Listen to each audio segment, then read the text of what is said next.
വായിക്കാം. കൊലോസ്യർക്ക് എഴുതിയ ലേഖനം 1-ാം അധ്യായം അതിന്റെ 13-ാം വാക്യം. നമ്മെ ഇരുട്ടിന്റെ അധികാരത്തിൽ നിന്ന് വിടുവിച്ച് തന്റെ സ്നേഹസ്വരൂപനായ പുത്രന്റെ രാജ്യത്തിൽ ആക്കി വെക്കുകയും ചെയ്ത പിതാവിന് സന്തോഷത്തോടെ സ്തോത്രം ചെയ്യണം.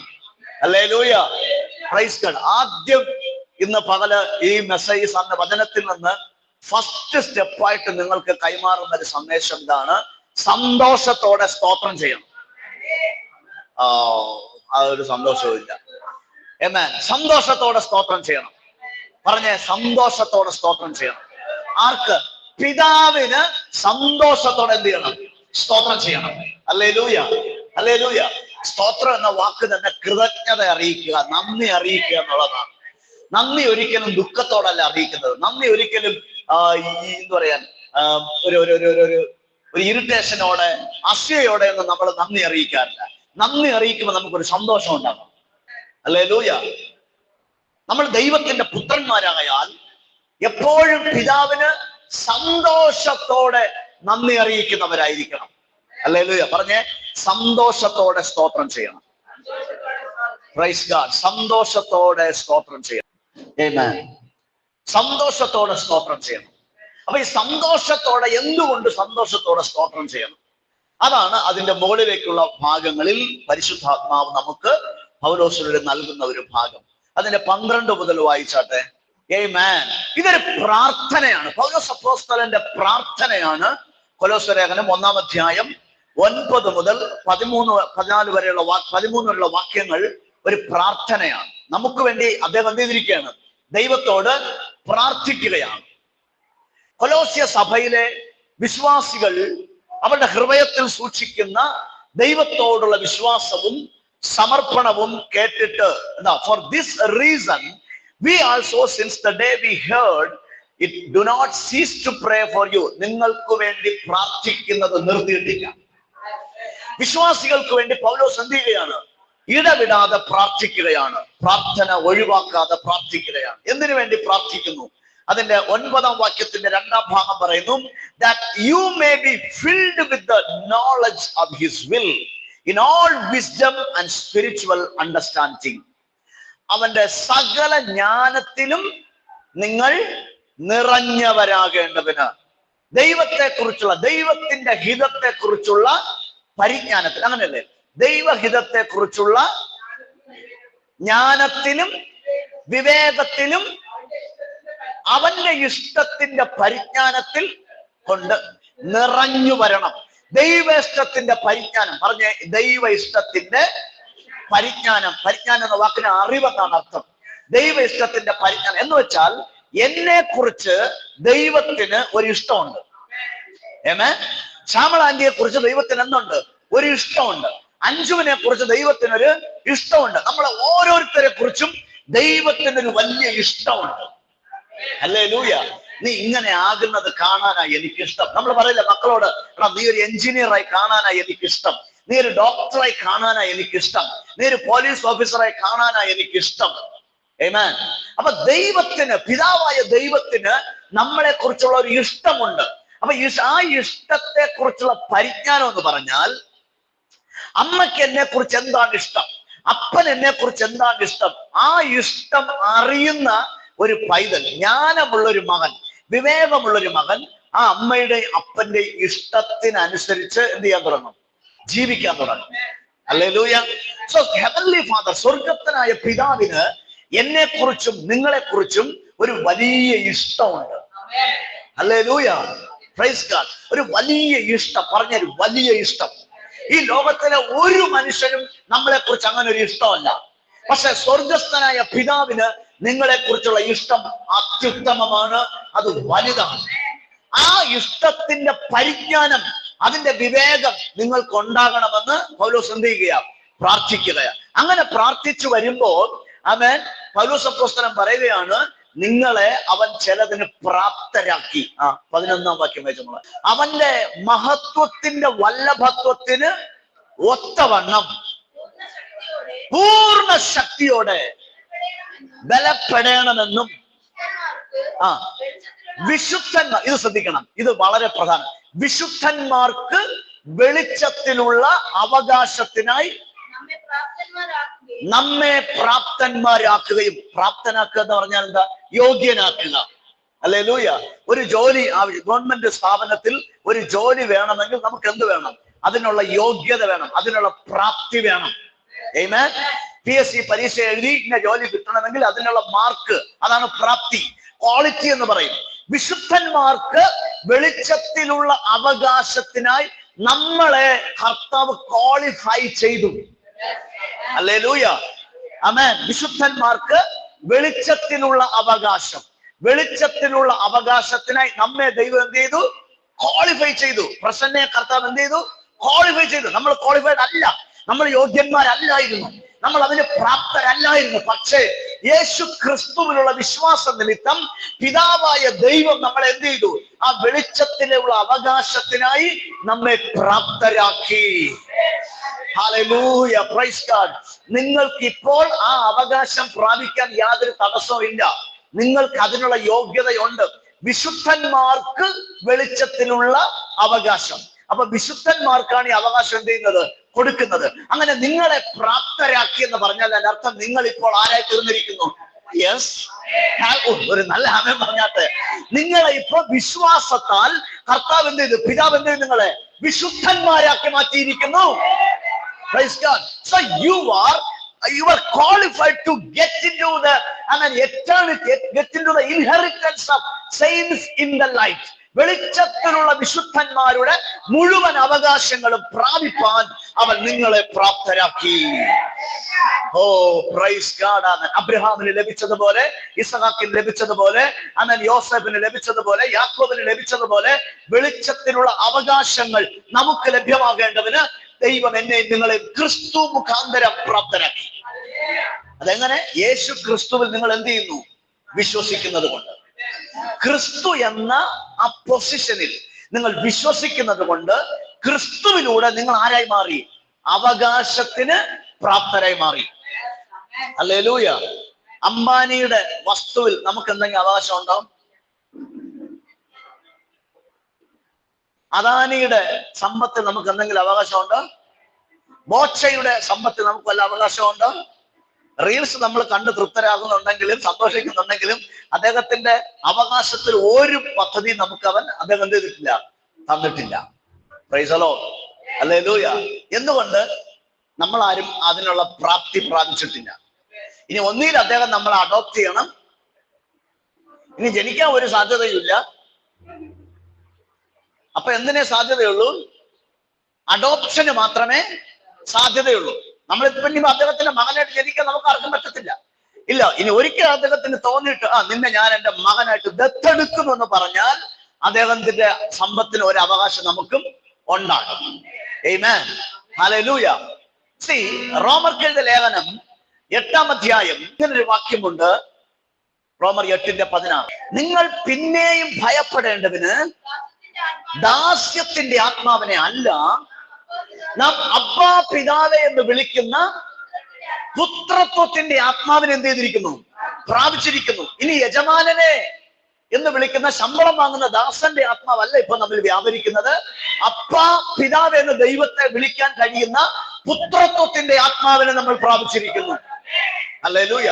ആ വാക്യം ഇംഗ്ലീഷിൽ നിങ്ങൾ വായിച്ചാൽ അവിടെ ഇങ്ങനെയാണ് പറയുന്നത്. 15. For you did not receive the spirit of bondage again to fear, but you received the spirit of adoption. Hello, Vallam പിടികിട്ടിയ? You received the spirit of adoption. ദത്തെടുക്കലിന്റെ ആത്മാവിനെ നിങ്ങൾ പ്രാപിച്ചു എന്ന് വെച്ചാൽ പരിശുദ്ധാത്മാവിനെ ദൈവം നിങ്ങൾക്ക് തന്നതിലൂടെ നിങ്ങളെ കർത്താവ് ആരാക്കി മാറ്റി? ദത്തെടുത്ത് മക്കളാക്കി മാറ്റി. ഓ,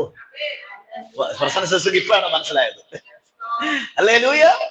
പരിശുദ്ധാത്മാവിനെ നിങ്ങൾക്ക് തന്നതിലൂടെ ദൈവത്തിന്റെ മക്കളായി ദൈവം നിങ്ങളെ എന്ത് ചെയ്തു? ദത്തെടുത്തു. ഇനി പഴയ അപ്പന്റെ അമ്മയുടെ മക്കളല്ല. ആരാണോ നിങ്ങളെ ദത്തെടുത്തിരിക്കുന്നത് ആ ദത്തെടുത്തിരിക്കുന്ന ആളിന്റെ മക്കളാണ് നിങ്ങൾ. ഹല്ലേലൂയ. പഴയ അപ്പനും അമ്മയ്ക്കും ഒന്നുമില്ല, പക്ഷെ ദത്തെടുത്ത ആള് ഭയങ്കര സമ്പന്നനാണ്. ഹല്ലേലൂയ. Praise God. ദരിദ്രനായ ഒരു അപ്പന്റെ അമ്മയുടെ മകനായി ജനിച്ച നിന്നെ ഒരു മഹാസമ്പന്നൻ എന്ത് ചെയ്തു? മകനായിട്ട് മകളായിട്ട് ദത്തെടുത്തു. പക്ഷെ ഈ ദത്തെടുത്ത എനിക്കൊരു കുഴപ്പം, ഈ ദത്തെടുത്ത അപ്പനെ അപ്പ എന്ന് വിളിക്കാൻ പറ്റുന്നില്ല. കാരണം ഈ അപ്പന്റെ സെറ്റപ്പും കാര്യങ്ങളും ഒക്കെ കണ്ടപ്പോ എനിക്കിപ്പോഴും പഴയ അപ്പന്റെ ഓർമ്മയിലാണ് ഞാൻ കിടക്കുന്നത്, പഴയ വീട്ടിലെ ഓർമ്മയിലാണ് ഞാൻ കിടക്കുന്നത്. അപ്പൊ ഈ അപ്പൻ എന്നാ ചെയ്തെന്ന് അറിയാമോ? ആ പഴയ വീട്ടിലുള്ള അപ്പന്റെ ആത്മാവ് എന്നിലുണ്ടായിരുന്നു. പഴയ അപ്പന്റെ അമ്മയുടെ സ്പിരിറ്റ് ആയിരുന്നു എന്റെ അകത്ത് കിടന്നത്. ആ അപ്പന്റെ അമ്മയും ജീനായിരുന്നു എന്റെ അകത്ത് കിടന്നത്. ആ അപ്പന്റെ അമ്മയുടെ DNA ആയിരുന്നു എന്റെ അകത്ത് കിടന്നത്. അതുകൊണ്ട് എപ്പോഴും ഞാൻ പ്രവർത്തിക്കുന്നത് ആരെ പോലെ? ആ ദരിദ്രനായ അപ്പന്റെ അമ്മയുടെ മകനായിട്ടാണ് ഞാൻ ബിഹേവ് ചെയ്യുന്നത്. എന്റെ സ്വഭാവം മൊത്തം ഒരു പിച്ചക്കാരന്റെ സ്വഭാവം, ഒരു ദരിദ്രന്റെ സ്വഭാവം. പക്ഷെ എന്നെ ഇപ്പൊ ആര് ദത്തെടുത്തിരിക്കുക? ഒരു മഹാസമ്പന്നനെ ദത്തെടുത്തിരിക്കുക. ഓ, ഒരു മഹാസമ്പന്നനെ ദത്തെടുത്തിരിക്കുക, അവന്റെ മകനാക്കി തീർത്തു. എന്നിട്ട് പറഞ്ഞു എനിക്കുള്ളതെല്ലാം നിനക്കാണെന്ന് എഴുതി വെച്ചിരിക്കുക. അതായത് അടുത്ത വാക്യത്തെ വായിച്ചത്, മക്കളെങ്കിലോ അവകാശികളാകുന്നു. ദൈവത്തിന്റെ അവകാശികളും ക്രിസ്തുവിനോടുകൂടെ കൂട്ടവകാശികളും. കൂട്ടവകാശം പറഞ്ഞാൽ ഷെയർ ഹോൾഡർ. ഹല്ലേലൂയ. ഒരപ്പന്, ഇപ്പം അഞ്ജുവിന്റെ അപ്പന് 4 മക്കളല്ലേ? 5 മക്കളോ? 5 മക്കളുണ്ട് അഞ്ജുവിന്റെ അപ്പന്. 5 പേരും ഒരുപോലെ അപ്പന്റെ സമ്പത്തിന് അവകാശികളാണ്. അപ്പന്റെ സമ്പത്ത് തുല്യം വെക്കുമ്പോ 5 ആയിട്ട് ഷെയർ ചെയ്യണം. 5 ഷെയർ ഉണ്ട്, അതിലൊരു ഷെയർ അഞ്ജുവിനുള്ളതാണ്. ഹല്ലേലൂയ.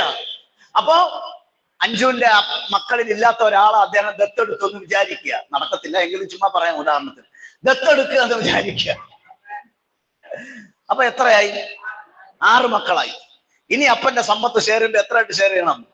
6 ആയിട്ട് ഷെയർ ചെയ്യണം. ഹല്ലേലൂയ. സീ, അബ്രഹാമിനെ ദൈവം ജാതികളുടെ ഇടയിൽ നിന്ന് വിളിച്ചെന്ത് ചെയ്തു? വേർതിരിച്ചിട്ട് ദൈവം അവന് വാഗ്ദത്തം കൊടുത്തു. ദൈവം പറഞ്ഞു, നീ എന്റെ മുമ്പിൽ വിശുദ്ധനായി നടന്ന് നീ വിശ്വസ്തത ആചരിക്കണം. ഞാൻ നിന്നെ ബഹുജാതികൾക്ക് പിതാവാക്കും. നിന്നെ ഞാൻ അനുഗ്രഹിച്ചു വലുതാക്കും. നിന്റെ പേര് ഞാൻ വലുതാക്കും. എനിക്കുള്ളതെല്ലാം ഞാൻ നിനക്ക് തരും. ഹല്ലേലൂയ. Praise God. അങ്ങനെ അബ്രഹാമിനെ അനുഗ്രഹിച്ചു. അബ്രഹാമിൽ നിന്ന് ജനിച്ച ഇസഹാക്കിനെ അനുഗ്രഹിച്ചു. ഇസഹാക്കിൽ നിന്ന് ജനിച്ച യാക്കോബിനെ അനുഗ്രഹിച്ചു. യേശാവിനെ അനുഗ്രഹിച്ചു. യാക്കോബിൽ നിന്ന് ജനിച്ച 12 മക്കളെ അനുഗ്രഹിച്ചു. അതുവഴി വന്ന ക്രിസ്തുവിനെ അനുഗ്രഹിച്ചു. ഈ ഒരു ജനുസിലും പെടാത്ത നമ്മൾ പുറത്തു കിടക്കുകയായിരുന്നു. ഹല്ലേലൂയ.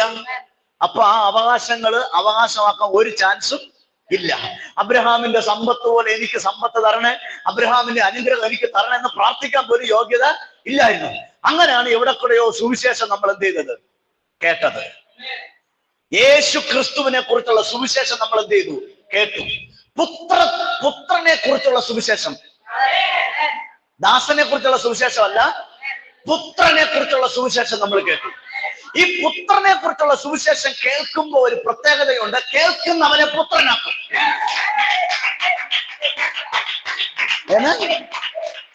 പുത്രനെ കുറിച്ചുള്ള സുവിശേഷം നിങ്ങൾ കേൾക്കുമ്പോ ഈ സുവിശേഷം നിങ്ങളെ ആരാക്കി മാറ്റും? പുത്രനാക്കി മാറ്റും. സുവിശേഷം നിങ്ങളെ പുത്രനാക്കി മാറ്റുന്നില്ലെങ്കിൽ അത് സുവിശേഷമല്ല. ആമേൻ. ഹല്ലേലൂയ. നിങ്ങൾ കേൾക്കുന്ന സുവിശേഷം ദൈവത്തിന്റെ മകനാക്കി, ദൈവത്തിന്റെ പുത്രനാക്കി നിങ്ങളെ രൂപാന്തരപ്പെടുത്തുന്നില്ലെങ്കിൽ ആ സുവിശേഷം എന്തല്ല? സുവിശേഷമല്ല. ഹല്ലേലൂയ. പുത്രന്റെ സുവിശേഷം നമ്മൾ കേട്ടിട്ട് ആ പുത്രനായി നമ്മൾ എന്ത് ചെയ്യാൻ തുടങ്ങി? ചിന്തിക്കാൻ തുടങ്ങി. എന്നിട്ടും സുവിശേഷം കേട്ടിട്ടും ആ പഴയ സ്പിരിറ്റ് കിടക്കുന്നത് കൊണ്ട്, പഴയ ദാസന്റെ സ്പിരിറ്റ് കിടക്കുന്നത് കൊണ്ട്, ആ ദരിദ്രന്റെ സ്പിരിറ്റ് കിടക്കുന്നത് കൊണ്ട്, ആ രോഗത്തിന്റെ സ്പിരിറ്റ് അകത്ത് കിടക്കുന്നത് കൊണ്ട്, ആ കണ്ണുനീരിന്റെയും കഷ്ടതയുടെയും ഇരുട്ടിന്റെയും സ്പിരിറ്റ് അകത്ത് കിടക്കുന്നത് കൊണ്ട് പിതാവായ ദൈവം നോക്കിയപ്പോ ഇവന്റെ അകത്ത് മാറ്റം വരുത്തിയാലേ ഇവൻ ഗുണം പിടിക്കുള്ളൂ. ഞാൻ ദത്തെടുത്തിട്ടും സമ്പത്തെല്ലാം കൊടുത്തിട്ടും ഇവ ഇപ്പോഴും പഴയ കീറിയ നിക്കറും കീറിയ ബനിയനും ഇട്ടുകൊണ്ടാണ് എന്ത് ചെയ്യുന്നത്? നടക്കുന്നത്. അലമാരക്കകത്ത് നല്ല വില കൂടിയ ഡ്രസ്സൊക്കെ എന്ത് ചെയ്യുന്നുണ്ട്? ഇരിപ്പുണ്ട്. ഈ മകൻ എടുത്തിടാ ഉള്ളത് അപ്പൻ കണക്ട് ചെയ്ത് വെച്ചിട്ടുണ്ട്. പക്ഷെ ഇവൻ എന്ത് ചെയ്യുന്നില്ല, പോയി തൊടുന്നില്ല. മനസ്സിലാകുന്നുണ്ടോ? ആ ഡ്രസ്സിലേക്കൊന്നും ഇവന്റെ ശ്രദ്ധ തിരിയുന്നില്ല. സ്വർണവും വെള്ളിയും, പഴയ നിയമത്തിൽ കർത്താവ് പറഞ്ഞതാ, സ്വർണം എനിക്കുള്ളത്, വെള്ളിയും എനിക്കുള്ളത്. എന്നിട്ട് നമ്മൾ പറയുന്നു, ഇത് നമ്മൾ പറഞ്ഞുകൊണ്ടിരുന്നത് ഇതൊന്നും എനിക്കുള്ളതല്ല, ഇതെല്ലാം പിശാചിനുള്ളതാണ്. ഓ, ഇതെല്ലാം നമ്മുടെ അപ്പനുള്ളതാണ്. ഇതെല്ലാം എന്റെ അപ്പന്റെ സമ്പത്താണ്. ഇതെല്ലാം എന്റെ അപ്പന്റെ ശേഖരണമാണ്, എന്റെ അപ്പന്റെ നിക്ഷേപമാണ്. അപ്പൊ ഇത് തിരിച്ചറിയാൻ വേണ്ടി അപ്പൻ ഒരു മാർഗം ചെയ്തു. അപ്പനിൽ നിന്ന് ജനിച്ച പുത്രത്വത്തിന്റെ ഒരു സ്പിരിറ്റ് ഉണ്ട്. ആ ആത്മാവിനെ നമ്മുടെ അകത്തവൻ എന്ന് വെച്ചാൽ DNA ചേഞ്ച് ചെയ്യും. ആമേൻ. ദാസത്വത്തിന്റെ ദരിദ്രനായ അപ്പന്റെ DNA എടുത്തു കളഞ്ഞിട്ട് സ്വർഗീയ പിതാവിന്റെ സമ്പന്നനായ അപ്പന്റെ DNA നമ്മുടെ അകത്ത് നമ്മുടെ സ്പിരിറ്റിനകത്ത് ഇൻസ്റ്റോൾ ചെയ്തു. ഓ, പ്രൈസ് ഗോഡ്, ഹല്ലേലൂയ. അതാ വായിച്ചത്, നിങ്ങൾ അബ്ബാ പിതാവേ എന്ന് വിളിക്കേണ്ടതിന് സ്വപുത്രന്റെ ആത്മാവിനെ അല്ലോ നിങ്ങൾ പ്രാപിച്ചിരിക്കുന്നത്.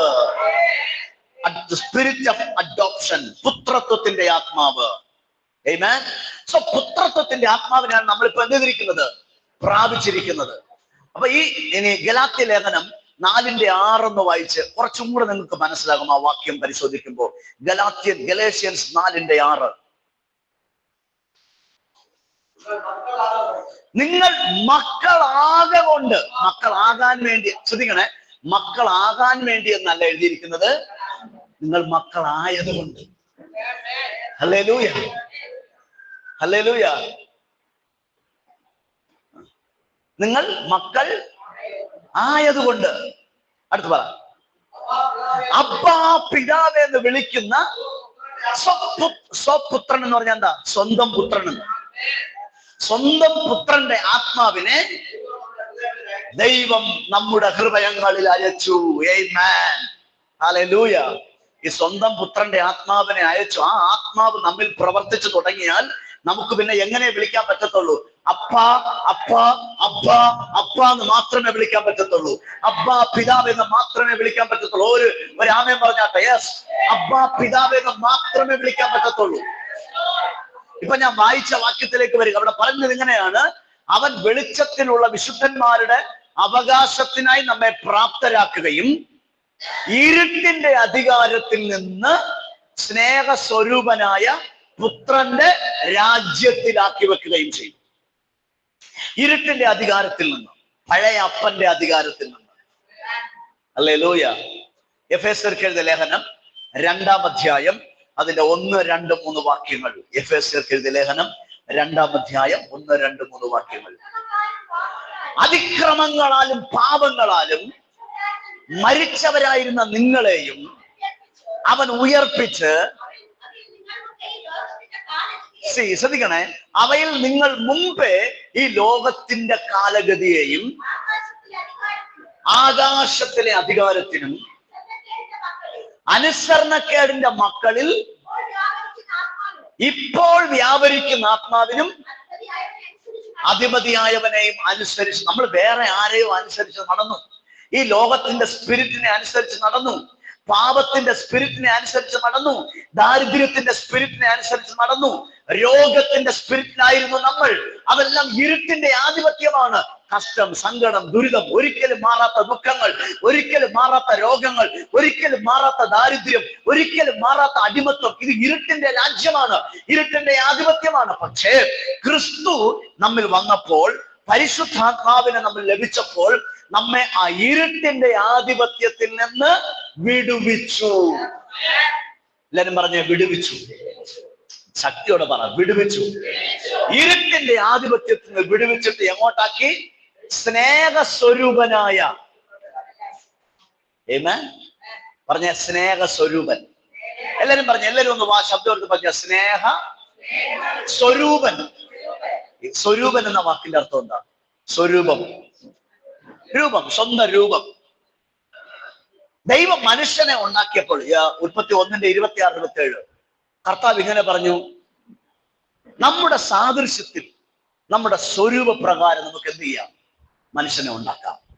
ആരുടെ സാദൃശ്യത്തിൽ? ദൈവത്തിന്റെ സാദൃശ്യത്തിൽ, ദൈവത്തിന്റെ സ്വരൂപത്തിൽ മനുഷ്യനെ ഉണ്ടാക്കാം. ഇവിടെ പറഞ്ഞു സ്നേഹ സ്വരൂപനായ, ആമേൻ, സ്നേഹ സ്വരൂപനായ പുത്രൻ. അപ്പൊ പുത്രന്റെ രൂപം എന്നാ? Yes, you are following me. പുത്രന്റെ രൂപം എന്താണ്? സ്നേഹമാണ് പുത്രന്റെ രൂപം. ഓ, എത്ര മനസ്സിലാക്കുന്നു? സ്നേഹമാണ് പുത്രന്റെ രൂപം. അപ്പൊ പുത്രൻ നിങ്ങളെ വീണ്ടെടുത്തു എന്ന് പറയുമ്പോ it means love delivered you. സ്നേഹം നിങ്ങളെ വീണ്ടെടുത്തു. പിതാവിന്റെ സ്നേഹം നിങ്ങളെ വീണ്ടെടുത്തു. ഹല്ലേലൂയ, പ്രൈസ് ഗോഡ്. ഞാൻ ഈ വാക്യം വായിക്കുമ്പോ ഞാൻ ഇങ്ങനെ പറയാം. യോഹന്നാന്റെ സുവിശേഷം 1-ാം അധ്യായം അതിന്റെ 18-ാം വാക്യത്തിൽ ദൈവത്തെ ആരും ഒരു നാളും കണ്ടിട്ടില്ല. ദൈവത്തെ ആരും ഒരു നാളും കണ്ടിട്ടില്ല. അടുത്ത് പറഞ്ഞു, പിതാവിന്റെ മടിയിലിരിക്കുന്ന ഏകജാതനായ പുത്രൻ അവനെ വെളിപ്പെടുത്തിയിരിക്കുന്നു. പക്ഷെ നമ്മൾ സാധാരണ സ്നേഹം നമുക്ക് എവിടെയാ ഉള്ളത്? സ്നേഹം എവിടെ ഇരിക്കുന്നതെന്നാണ് നമ്മൾ പറയുന്നത്. എന്റെ ഹൃദയത്തിൽ നിറയെ അവരോടുള്ള സ്നേഹമാണ്, അല്ലേ? ഹൃദയം എന്ന് തുടിക്കുന്ന ഹൃദയം അല്ല, ശരിക്കും അതൊരു മൈൻഡിനെ, അതൊരു സ്പിരിറ്റ് മേഖലയാണ് കാണിക്കുന്നത്. അപ്പൊ എന്റെ ഹൃദയം നിറച്ച സ്നേഹമാണ്. ആമേൻ. ഇവിടെ ഈ മടിയിൽ എന്ന് പറഞ്ഞിരിക്കുന്നത് ശരിക്കും അതിന്റെ ഇംഗ്ലീഷ് വേർഡ് നമ്മൾക്ക് in the bosom of my father. അപ്പന്റെ ബോസത്തിൽ, അതായത് ഈ മാറോട് ചേർന്നിരുന്ന പുത്രൻ അവനെ വെളിപ്പെടുത്തിയെന്നാണ്. ഹല്ലേലൂയ. ബോസം ഓഫ് ഫാദർ, ഇങ്ങനെ നെഞ്ചിൽ ചേർന്നിരുന്ന പുത്രൻ പിതാവിനെ വെളിപ്പെടുത്തി നമ്മൾ എഴുതിയിരിക്കുന്നത്. ഹല്ലേലൂയ. അപ്പൊ നെഞ്ചിൽ ചേർന്ന് കിടക്കണമെങ്കിൽ ആരായിരിക്കണം? ആമേൻ. അതിനകത്ത് കുറച്ചും കൂടെ ഒന്ന് ഡീറ്റെയിൽ ആയിട്ട് നിങ്ങൾ പറഞ്ഞ, നെഞ്ചിൽ ചേർന്ന് കിടക്കണമെങ്കിൽ ആർക്കേ പറ്റത്തുള്ളൂ?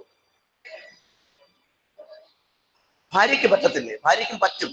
പക്ഷെ ഇതിനകത്തുള്ള ഒരു കാര്യം നിങ്ങളൊന്ന് പുറത്ത് പറയാൻ വേണ്ടി ഞാൻ ആഗ്രഹിക്കുന്നു. ഇതിനകത്തൊരു കണ്ടന്റ് ഉണ്ട്, മാറോട് ചേർത്ത് കിടത്തുന്ന ഒരു കണ്ടന്റ് ഉണ്ട്. What is that content? വാത്സല്യം, സ്നേഹം. സ്നേഹം ഉണ്ടെങ്കിലല്ലേ വാത്സല്യം ഉണ്ടാകത്തുള്ളൂ. അപ്പൊ മെയിൻ കണ്ടന്റ് എന്നാ? സ്നേഹം, ലവ് ആണ്. ലവ് ഉണ്ടെങ്കിൽ മാത്രമേ നമുക്കൊരാളെ മാറോട് ചേർത്ത് എന്ത് ചെയ്യാൻ പറ്റത്തുള്ളൂ. ആമേൻ. ഓ, ഹല്ലേലൂയ. പഴയ നിയമത്തിലെ പിതാക്കന്മാരെല്ലാവരും ദൈവത്തിന്റെ ചെറിയ ചെറിയ ഭാഗങ്ങൾ മാത്രമേ എന്ത് ചെയ്തുള്ളൂ, കണ്ടുള്ളൂ. ഭാഗമായിട്ട് ചെറിയ ചെറിയ പാർട്ടുകൾ മാത്രമേ കണ്ടിട്ടുള്ളൂ.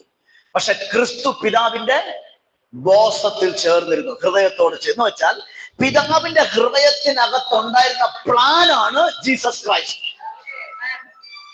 മനുഷ്യവർഗത്തോടുള്ള സ്നേഹം രൂപം ധരിച്ചതാണ് ക്രിസ്തു. യേശുവിനെ കണ്ടാൽ ദൈവത്തിന് നിങ്ങളോടുള്ള സ്നേഹത്തിന്റെ രൂപം കാണാൻ പറ്റും. സ്നേഹത്തിന് രൂപമുണ്ടോ? യെസ്, സ്നേഹത്തിന് രൂപമുണ്ട്. ആ രൂപമാണ് യേശു ക്രിസ്തു. Praise God. സോ പിതാവിന്റെ സ്നേഹത്തെ നമുക്ക് വെളിപ്പെടുത്തത് ക്രിസ്തു യേശുവാണ്. അപ്പൊ ആ ക്രിസ്തുവിന്റെ ആത്മാവിനെയാണ് നമ്മൾ ഇപ്പൊ എന്ത് ചെയ്തിരിക്കുന്നത്? പ്രാപിച്ചിരിക്കുന്നത്. നിങ്ങളുടെ അകത്ത് വ്യാപരിക്കുന്നത് ക്രിസ്തുവിന്റെ ആത്മാവാണ്. ഓ, താങ്ക് യു ഹോളി സ്പിരിറ്റ്. അപ്പൊ സ്നേഹ സ്വരൂപനായ പുത്രന്റെ രാജ്യത്തിൽ ആക്കി വെക്കുകയും ചെയ്തു. നമ്മളിപ്പോ എവിടെ ആക്കിയിരിക്കുക? സ്നേഹ സ്വരൂപനായ പുത്രന്റെ രാജ്യത്തിൽ. ഇനി ആ പഴയ വീടിന്റെ അനുഭവങ്ങൾ നിങ്ങൾക്കുള്ളതല്ല, പഴയ അപ്പന്റെ അനുഭവങ്ങൾ നിങ്ങൾക്കുള്ളതല്ല, ഈ ലോകത്തിന്റെ ജഡത്തിന്റെ അനുഭവങ്ങൾ നമുക്കുള്ളതല്ല. നമ്മെ സ്നേഹ സ്വരൂപനായ പുത്രന്റെ രാജ്യത്തിൽ പിതാവ് ആക്കി വെച്ചിരിക്കുകയാണ്. അങ്ങനെ ആക്കി വെച്ച പിതാവിന് നിങ്ങൾ എന്ത് ചെയ്യണം? സന്തോഷത്തോടെ സ്തോത്രം ചെയ്യണം. എനിക്ക് നൽകിയ പുത്രത്വത്തിനായി ഞാൻ നന്ദിയോടെ സ്തോത്രം ചെയ്യണം. നിന്നെ ഇരുട്ടിന്റെ ആധിപത്യത്തിൽ നിന്ന്, രോഗത്തിന്റെ ആധിപത്യത്തിൽ നിന്ന്, ശാപത്തിന്റെ ആധിപത്യത്തിൽ നിന്ന്, കണ്ണുനീരിന്റെ ആധിപത്യത്തിൽ നിന്ന്, വേദനകളുടെ ആധിപത്യത്തിൽ നിന്ന് ഒരു സ്വാതന്ത്ര്യത്തിലേക്ക്, ഒരു സന്തോഷത്തിലേക്ക്, ഒരു സൗഖ്യത്തിലേക്ക്, സമൃദ്ധിയിലേക്ക്, ആനന്ദത്തിലേക്ക് നിന്നെ നടത്തിയ പിതാവിന് നന്ദി നിറഞ്ഞ ഹൃദയത്തോടെ നീ സ്തോത്രം ചെയ്യണം. ഇന്ന് പകൽ നിന്നെ അടിമപ്പെടുത്തി വെച്ചിരുന്ന ഇരുട്ടിന്റെ ആധിപത്യങ്ങൾ നിന്റെ ഭവനത്തിൽ നിന്ന്, നിന്റെ കുടുംബത്തിൽ നിന്ന്, നിന്റെ വ്യക്തി ജീവിതത്തിൽ നിന്ന്, കുടുംബ ബന്ധങ്ങൾക്കകത്ത് നിന്ന്, തലമുറകൾക്കകത്ത് നിന്ന് എന്നേക്കുമായി അവസാനിക്കുകയാണ്. വിശ്വാസത്തോടെ പറ, ഞാൻ സ്നേഹസ്വരൂപനായ പുത്രന്റെ രാജ്യത്തിലാണ്. ഈ രാജ്യത്തിൽ സ്നേഹസ്വരൂപനായ പുത്രന്റെ രാജ്യത്തിലാണ്. ഈ രാജ്യത്തിൽ ഒരു പ്രത്യേകതയുണ്ട്. ഈ രാജ്യത്തിൽ അടിമകളില്ല. അടിമകളില്ലാത്ത രാജ്യമാണ് പുത്രന്റെ രാജ്യം. ഇവിടെ ആരേ ഉള്ളൂ? പുത്രന്മാരേ ഉള്ളൂ. Praise God. ദൈവപുത്രന്മാരാണ് ഇവിടെ ഉള്ളത്. ആമേൻ. നിന്നെയും എന്നെയും കർത്താവ് പുത്രന്മാരാക്കി വെച്ചിരിക്കുക, അവകാശികളാക്കി വെച്ചിരിക്കുക. പിതാവിനുള്ള സകലത്തിനും ഞാൻ അവകാശിയാണ്. 2025 ഫെബ്രുവരി മാസം 16-ാം തീയതി പ്രഭാതത്തിൽ കർത്താവിന്റെ സന്നിധി നമ്മൾ നിൽക്കുമ്പോ നമുക്ക് ദൈവത്തിന്റെ സന്നിധി, ദൈവത്തോടൊരു ഉറപ്പുണ്ടാകണം. I am a son of God. ഞാൻ ദൈവത്തിന്റെ പുത്രനാണ്. ഞാൻ ദൈവത്തിന്റെ പുത്രനാണ്. അവൻ എന്നെ അവകാശിയാക്കിയിരിക്കുന്നു. അവകാശിയാകാൻ എന്നെ പ്രാപ്തനാക്കി, യോഗ്യനാക്കി. ഞാൻ യോഗ്യനല്ലായിരുന്നു, പക്ഷെ ദൈവം എന്നെ എന്ത് ചെയ്തു? യോഗ്യനാക്കി. പിതാവ് എന്നെ യോഗ്യനാക്കി. പുത്രന്മാരെങ്കിലും നിങ്ങൾ അവകാശികളും, ദൈവത്തിന്റെ അവകാശികളും ക്രിസ്തുവിനോടുകൂടെ കൂട്ടവകാശികളും ആക്കി വെച്ചിരിക്കുന്നു. ആമേൻ. ഇനി നീ ദുഃഖത്തിന്റെ അകത്തല്ല, ഇനി നീ കഷ്ടതയുടെ അകത്തല്ല. നിന്റെ കഷ്ടതകൾ ഇനി നിന്നെ സ്വാധീനിക്കാൻ പാടില്ല.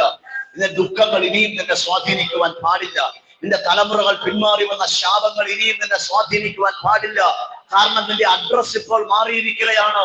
ദുഃഖത്തിന്റെ അഡ്രസ് മാറി, കഷ്ടത്തിന്റെ അഡ്രസ് മാറി, രോഗത്തിന്റെ അഡ്രസ് മാറി, ദാരിദ്ര്യത്തിന്റെ അഡ്രസ് മാറിയിരിക്കുകയാണ്. ദാരിദ്ര്യത്തിന് ഇനി നിന്നെ തൊടാൻ കഴിയത്തില്ല. ദുഃഖങ്ങൾക്ക് ഇനി നിന്നെ തൊടാൻ കഴിയത്തില്ല.